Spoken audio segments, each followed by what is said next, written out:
ఈరోజు కాంగ్రెస్ పార్టీ అధికారంలోకి వచ్చి 2 సంవత్సరాలు పూర్తి చేసుకుంటా ఉంది. విజయోత్సవాలని సంబరాలని చెప్పుకుంటుంది. తెలంగాణ ప్రజలను 6 గ్యారెంటీల పేరుతో నిట్ట నిలువున మోసం చేసి అధికారంలోకి వచ్చి నయవంచన చేసినటువంటి కాంగ్రెస్ పార్టీ ఆనాటి పిసిసి అధ్యక్షుడు నేటి రాష్ట్ర ముఖ్యమంత్రి రేవంత్ రెడ్డి గారు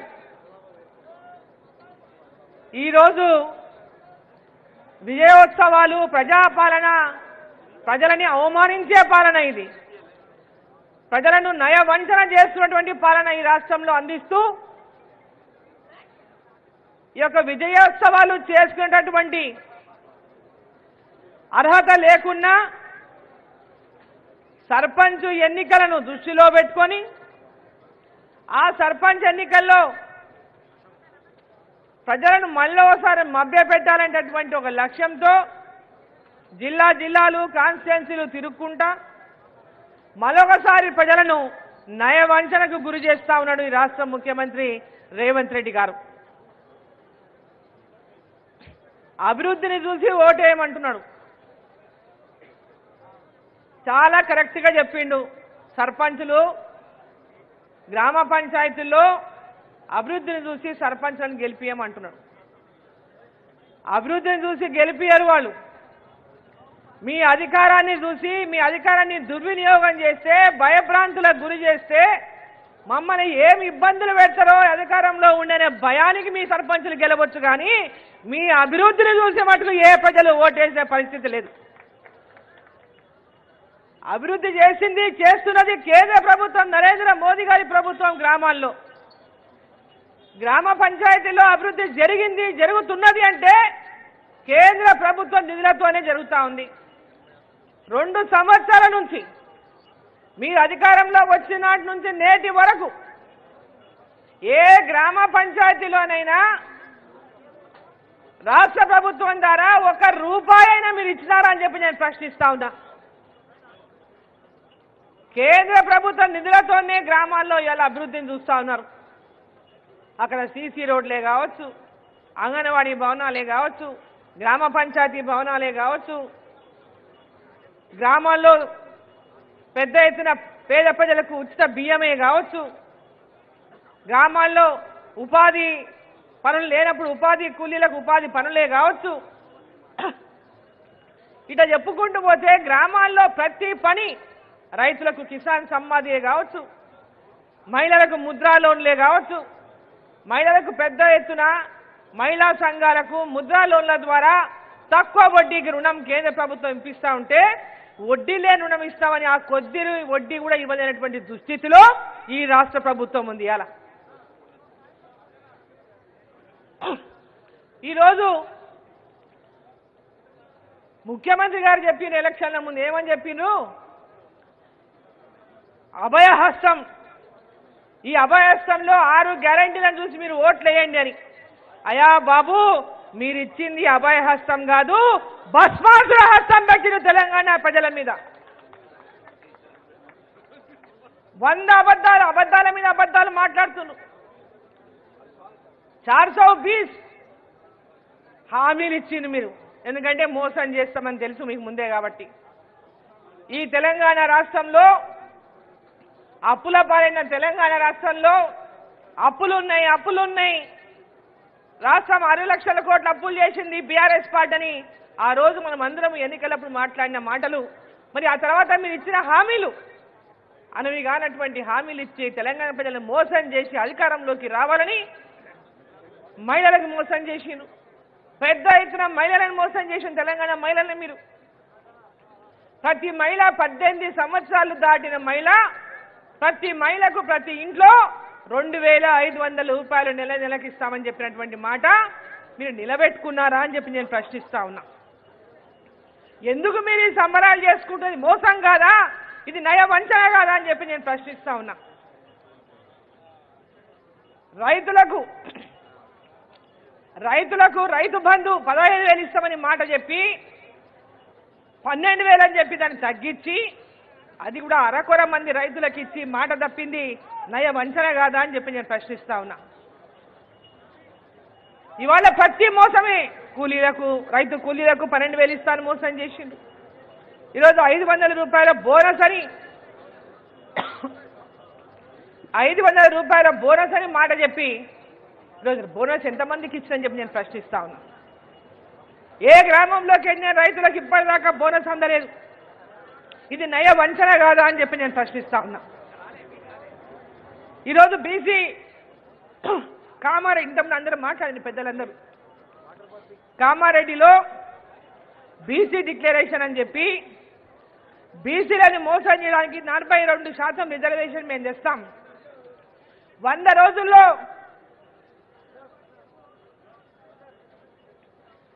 రోజుల్లో మేము అన్ని కూడా ఇచ్చిన హామీలను నెరవేరుస్తామని చెప్పి మాట చెప్పినటువంటి మీరు స్థానిక సంస్థల ఎన్నికలు జరపడానికి భయపడి 42% రిజర్వేషన్ అనేటువంటి మాటతో తెలంగాణ బీసీలను మోసం చేసిన మాట నిజం కాదా నయ వంచన కాదా అని చెప్పి నేను ప్రశ్నిస్తా ఉన్నా.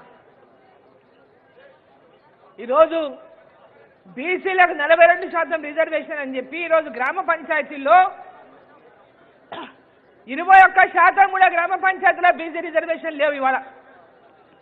మరి తెలంగాణ బీసీలను అంతా మీరు మోసం చేస్తారా లేదా అని చెప్పి నేను ప్రశ్నిస్తా ఉన్నా. బీసీ రిజర్వేషన్లని బీసీలను మోసం చేసిండ్రు. ఆ రోజు మన కాంగ్రెస్ పార్టీ పిసిసి అధ్యక్షులు మహేష్ గౌడ్ గారు రేవంత్ రెడ్డి కాదు రేవంత్ గౌడ్ అని చెప్పి మాట్లాడాలన్నాడు. అంత ఘనంగా బీసీలకు న్యాయం చేస్తున్నాడు రేవంత్ రెడ్డి గారు అని చెప్పి రేవంత్ గౌడ్ అని చెప్పాలన్నారు. మరి ఎక్కడ న్యాయం చేసి మీరని చెప్పి నేను ప్రశ్నిస్తా ఉన్నా. కేవలం ఎన్నికలలో బీసీలను వాడుకున్నారు. స్థానిక సంస్థల్లో వాడుకోవడానికి ఒక నాటకం చేసిండ్రు, డ్రామా చేసిండ్రు.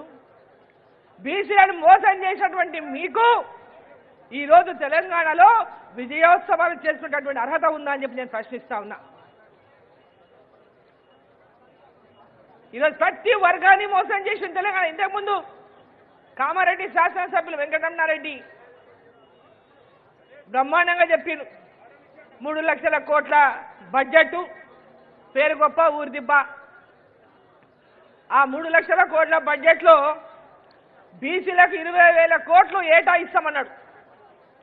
మరి 40,000 కోట్లు ఇలా 2 ఏళ్లలో మరి ఎన్ని వేల కోట్లు ఇచ్చిందని చెప్పి నేను ప్రశ్నిస్తా ఉన్నా.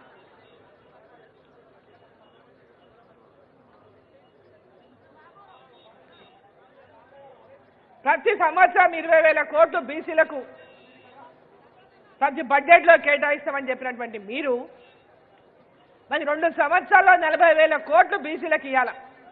మరి ఎన్ని వేల కోట్లు మీరు బీసీలకు ఖర్చు పెట్టారని చెప్పి నేను ప్రశ్నిస్తా ఉన్నా. ఇవాళ యువతకి నిరుద్యోగులకి ఒక భరోసా, నిరుద్యోగులని ఉద్యోగం వచ్చేంత వరకు నిరుద్యోగ భృతి ఇస్తామని 4,000 రూపాయలు ఇస్తామని చెప్పి మాట చెప్పారు. మరి ఏ నిరుద్యోగికైనా రాష్ట్రంలో ఇంతవరకు నిరుద్యోగ భృతి అందించిందా? ఇట్లా అన్ని మాటలు తప్పి అన్ని మోసాలు చేసి అధికారంలోకి వచ్చి ఈరోజు హిల్టన్ చెప్పి కొత్త పాలసీని తీసుకొచ్చిండ్రు. హైదరాబాద్లో ఉన్నటువంటి ఇండస్ట్రియల్ భూములను ట్రాన్స్ఫర్మేషన్ చేస్తూ లక్షల కోట్లు మీ జేబులను ఏ విధంగా నింపుకోవాలో ఆ నింపుకోవడం కోసమే హిల్ట్ అనేటటువంటి పాలసీని తీసుకొచ్చిండ్రు. ఈ పాలసీ ద్వారా మీ జేబులు నింపుకోవడం కోసం ఈ పాలసీ వచ్చింది. కానీ తెలంగాణలో ఏ ప్రజలకు మేలు చేయడానికి కానీ ఏ ప్రాంతానికి కూడా మేలు చేయడానికి కానీ ఈ హిల్ట్ పాలసీ రాలేదని చెప్పి సందర్భంగా నేను తెలియజేస్తా ఉన్నా. కేవలం దోపిడీ కోసమే ఈ హిల్ట్ పాలసీని తీసుకొచ్చారని చెప్పి నేను తెలియజేస్తా ఉన్నా. పెద్ద ఎత్తున ప్రభుత్వం ఆదాయానికి గండి పడిస్తూ పెద్ద ఎత్తున ఇండస్ట్రీస్ భూముల ట్రాన్స్ఫర్మేషన్ అనేటువంటి పేరు మీద ఓ పాలసీ పేరు మీద పెద్ద ఎత్తున దోపిడీకి పాల్పడతా ఉన్నారని చెప్పి నేను తెలియజేస్తా ఉన్నా. ఈరోజు బీఆర్ఎస్ పార్టీ నాడు ప్రాజెక్టుల పేర్ల మీద లక్షల కోట్లు దోపిడీ చేస్తే మీరు ఈరోజు రియల్ దందాలో లక్షల కోట్లు దోపిడీకి రోజు దోపిడీకి సిద్ధమయ్యే కాదు దోపిడీకి పాల్పడతా ఉన్నారని చెప్పి నేను తెలియజేస్తా ఉన్నా. ప్రభుత్వ భూములను అమ్ముకొని ప్రభుత్వ భూములను అమ్మడానికి ఆ రోజు వ్యతిరేకించినటువంటి రేవంత్ రెడ్డి గారు అధికారంలో లేనప్పుడు ఒక మాట, ఇంతకుముందు వెంకటరమణారెడ్డి చెప్పింది, గతంలో మీరు మాట్లాడిన వీడియోలన్నీ ఒకసారి చూసుకోండి. మీరు అధికారంలో లేనప్పుడు బీఆర్ఎస్ ప్రభుత్వం అధికారంలో ఉన్నప్పుడు మీరు మాట్లాడిన వీడియోలన్నీ ఒకసారి ప్రతి వీడియోని ఒకసారి రిపీట్ చేసుకొని చూసుకోండి, రివైజ్ చేసుకొని చూసుకోండి. మీరు ఏం మాట్లాడిండ్రు, ఈరోజు మీరు ఏం చేస్తున్నారని మాట్లాడితే కేంద్ర ప్రభుత్వం మీద నిందలు మోపేటటువంటి ప్రయత్నం చేస్తారు.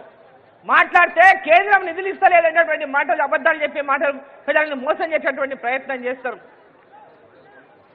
తెలంగాణ రాష్ట్రంలో ఈరోజు అభివృద్ధి జరుగుతున్నది అంటే కేంద్ర ప్రభుత్వం నిధుల ద్వారా విషయాన్ని ఈరోజు తెలంగాణ ప్రజలందరూ గమనించినారు, గమనిస్తున్నారు.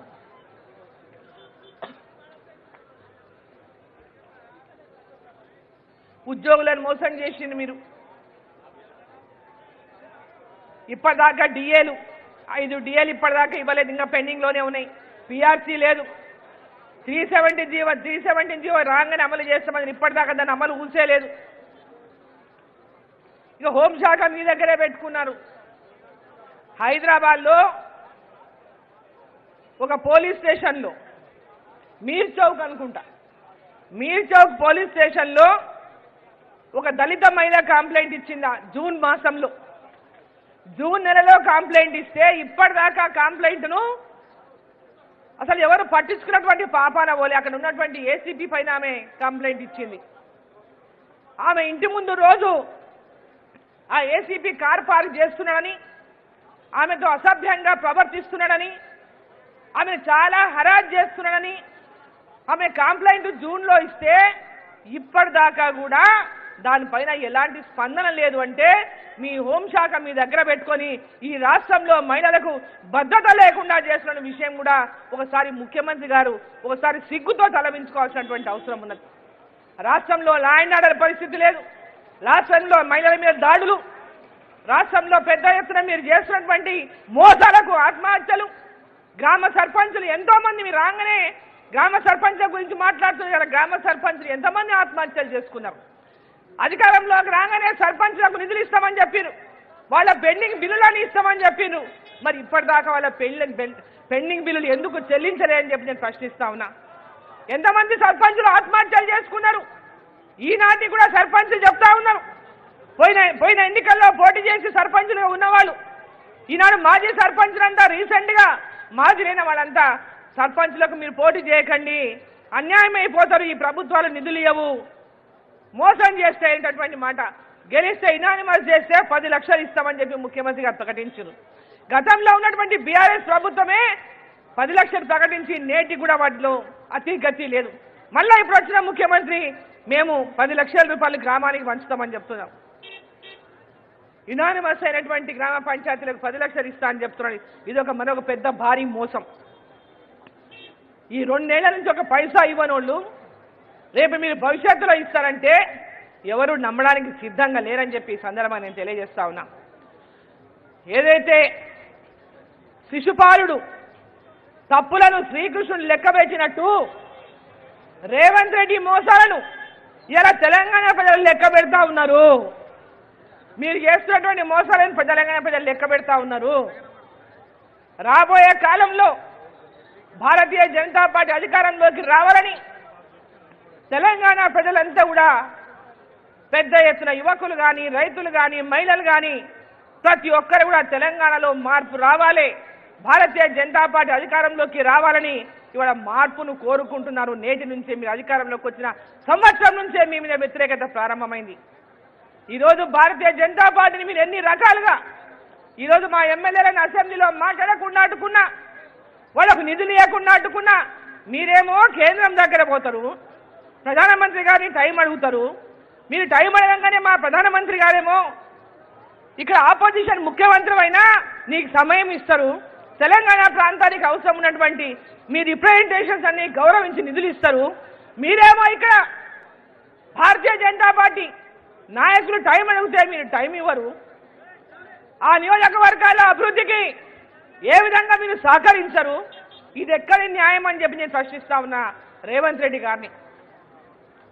మరి మీకు అదే రకంగా ఈరోజు పార్టీలు ఏమున్నా ప్రతి గ్రామము అభివృద్ధి జరగాలి, ప్రతి ప్రాంతం అభివృద్ధి కావాలనేటటువంటి ఆలోచన మరి మీకెందుకు లేదు? మా నరేంద్ర మోదీ గారికి ఉన్నట్టు అని చెప్పి నేను ప్రశ్నిస్తా ఉన్నా. మోదీ గారు ఎవరు ఏ రాష్ట్రంలో ఏ పార్టీ అధికారంలో ఉన్నా ఆ రాష్ట్రానికి పెద్ద ఎత్తున నిధులు ఇచ్చి ఆ రాష్ట్రాల అభివృద్ధిని కోరుకుంటున్నారు. వికసిత్ భారత్ లక్ష్యంగా నరేంద్ర మోదీ గారు పనిచేస్తా ఉన్నారు. మీరు రైజింగ్ తెలంగాణ అంట. Rising Telangana in corruption, rising Telangana corruption లో రైజింగ్ తెలంగాణ, అంతే తప్ప అభివృద్ధిలో కాదని చెప్పి సందర్భంగా నేను తెలియజేస్తా ఉన్నా. వికసిత్ భారత్ లక్ష్యంతో ఏదైతే ఈరోజు నరేంద్ర మోదీ గారు ఈ దేశంలో అభివృద్ధి, ఈ దేశ ప్రజల యొక్క బీదరికాన్ని దూరం చేస్తూ ప్రతి ఒక్కరిలో కూడా ఇవాళ విద్య వైద్యంతో పాటు ప్రతి ఒక్క ప్రాంతం అభివృద్ధి జరగాలి, ప్రతి గ్రామం అభివృద్ధి జరగాలి, ప్రతి వ్యక్తి అభివృద్ధి జరగాలనేటటువంటి ఒక లక్ష్యంతో వికసిత్ భారత్ లక్ష్యంతో నరేంద్ర మోదీ గారు వచ్చే 2047 కల్లా భారతదేశం ప్రపంచ దేశంలో మొట్టమొదటి స్థానంలో నిలబెట్టాలని ఒక ఆకాంక్షతో వారు ఏదైతే పనిచేస్తున్నారో ఈరోజు వారిని కాపీ కొట్టే విధంగా మీరు తెలంగాణ రైజింగ్ అంటే ఇలా నమ్మడానికి ఎవరు సిద్ధంగా లేరు. మీరు చేస్తున్నదేమో తెలంగాణలో శూన్యం, కానీ పబ్లిసిటీ మాత్రం బ్రహ్మాండం. ఆ పబ్లిసిటీకి మాత్రమే పనికొస్తారు తప్ప మీరు ఈ రాష్ట్ర అభివృద్ధి చేయడానికి కానీ చేస్తున్నటువంటి విశ్వాన్ని ప్రజల్లో కల్పించడానికి కానీ ఈ రాష్ట్ర ప్రభుత్వం యొక్క ప్రవర్తన కానీ లేదని చెప్పి సందర్భంగా తెలియజేస్తూ భారతీయ జనతా పార్టీ ప్రజలకి మీరు ఇచ్చినటువంటి హామీలను పెన్షన్లు కానీ మహిళలకు ఇచ్చిన హామీ 2500 ప్రతి నెల కానీ ₹1,00,000 తుల బంగారమే కానీ అదేవిధంగా నిరుద్యోగ భృతే కానీ పెద్ద ఎత్తున ప్రజలకు ఇచ్చినటువంటి రైతులకు ఇచ్చినటువంటి మహిళలకు ఇచ్చినటువంటి హామీలన్నీ నెరవేర్చేదాకా భారతీయ జనతా పార్టీ మిమ్మల్ని వదిలిపెట్టదు. భారతీయ జనతా పార్టీ అడుగడుగునా మిమ్మల్ని ప్రశ్నిస్తుందని చెప్పి సందర్భంగా తెలియజేస్తూ ప్రజలకు అండగా ఉంటుందని మరోసారి తెలియజేసుకుంటూ ఈ వంచిన తెలంగాణ ప్రజలను వంచినటువంటి కాంగ్రెస్ ప్రభుత్వం ఈ రోజు దిగేంత వరకు కూడా భారతీయ జనతా పార్టీ పోరాటం చేస్తుందని చెప్పి కోరుకుంటూ భారత్ మాతాకి